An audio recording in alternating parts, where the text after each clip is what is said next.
50-50 het baie gedaante verwisselings deur die jare ondergaan.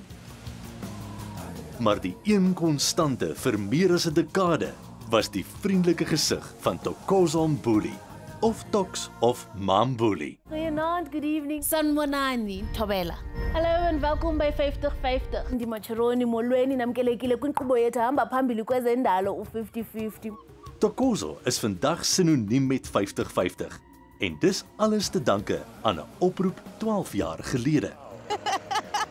Ek het haar gebel en vir haar gesê dat sy die posisie, jy weet, die ankerposisie gekry het. En sy was in Londen. So ons het 3 maande vir haar gewag dat sy terugkom en toe sy terugkom het sy bosbrokkies aangebied. Dis 'n al ewige stryd om mense te kry wat die rol van 'n aanbieder oordentlik kan vertolk. Dit klink miskien baie maklik om voor 'n kamera te gaan staan en om sens te praat, maar dit is nie. Hi and welcome to Bush Buzz. Met die hulp van regisseur Esti Prinsloo het Ntokozo haar heel eerste verskyning op 50-50 gemaak. Sy het nie 'n kennis van die omgewing gehad nie, maar ek het geweet sy sal gou 'n passie ontwikkel want almal by 50-50 was baie passievol oor die omgewing en dit is aansteeklik. So, happy birding until next Monday when I'll have some more exciting new books. Until then, bye. I was also a bit surprised, to one day watching 50-50 and there was Ntokozo speaking Afrikaans and savor Afrikaans at that. Sedert ons jou laas gesien het, het ons nog 200 renosters aan stropery afgestaan. Destyds het 50-50 hoofsaaklik 'n Afrikaanse gehoor gehad. So alhoewel sy 4 tale kon praat, was Afrikaans nie een van hulle nie. Ntokozo en Esti het begin saamwerk om die natuur as vakgebied te begin verstaan, om haar 'n nuwe taal te leer en haar uitspraak onder die knie te kry. Haar Afrikaans was baie krom en skeef en haar uitspraak was nie so goed nie. Alhoewel sy nie Afrikaans nie haar moedertaal is nie, glad nie haar moedertaal is nie, het sy nie teruggestaan om 'n paar woorde in Afrikaans ook te praat nie. En ek dink dit spreek boekdele vir die mense daar buite. Die Kaapse dankie. Hou asseblief aan jou op. Nou tyd om te kyk wie het wat onlangs gesien. Betref hyenas. Wat jy sê trek op ons skerms deur Europese settlers. Het eenvoudig, okay, is there a full stop there? Sorry guys, back to normal programming. Die jong Ntokozo is vinnig deur kykers aangeneem en hulle wou meer van haar sien. I knew you were going to do that. She owns the content. And I think that's what makes her very popular because she does it with ease.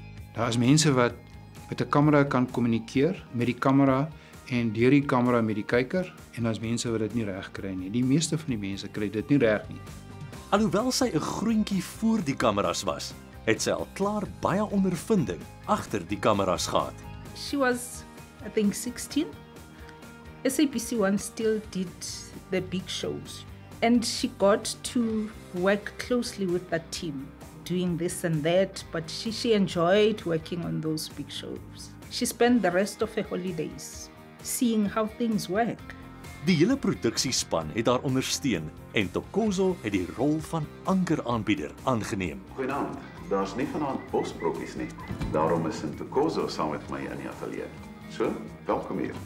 Thanks, Errol, and good evening to you. The thing that people don't know about Ntoks is that she's such an awful hard worker. Ons het absoluut die regte persoon gekies. Dit was baie gou en sy het die passie gehad en die belangstelling en sy het dit geleef. Maar die een spanlid wat die grootste invloed op haar gehad het, was die gewilde, wyle Johan Botha. Sorry, accident. Hi, Johan, man. Sorry, accident. Spring day. Hi, Johan. Okay, Mr. You spray me, you spray the car. Happy Spring Day. She has always had a fascination for TV, but the focus became really strong into conservation because of Johan. So we ended up living as if Johan was in our house because it would be, Johan says we shouldn't do that, Johan says this, we're looking at plants and she's telling us what plant it is and why we should actually be interested in it. And so he definitely had a big impact on her life, and then as a result, a big impact on ours, and we ended up sounding smart, actually. Johan het die jong aanbiedertjie onder sy vlerk geneem en so het haar liefde vir die natuur vlam gevat.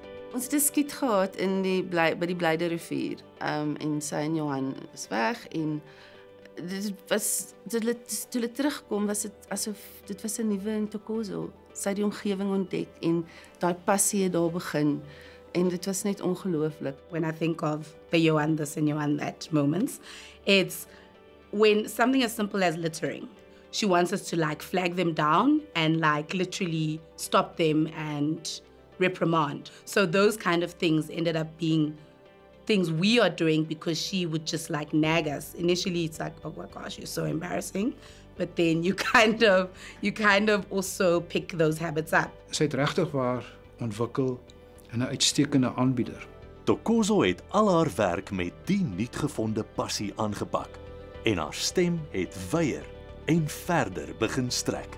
En sy het met oortuiging vir die omgewing en die mense van die omgewing begin praat. I wonder what it will take for us to treat these food reserves with much more respect. The albatross is the most threatened bird family on the planet. Amakundwana ahamba ngaphezu komhlaba ayabonakala ngisho nasemini. Kodwa okulanga ngaphansi kwama-drain angifuni ukucabanga. MRC's Tormin mine has been accused of human rights violations, mining in conservation areas, and pumping raw sewage into the sea.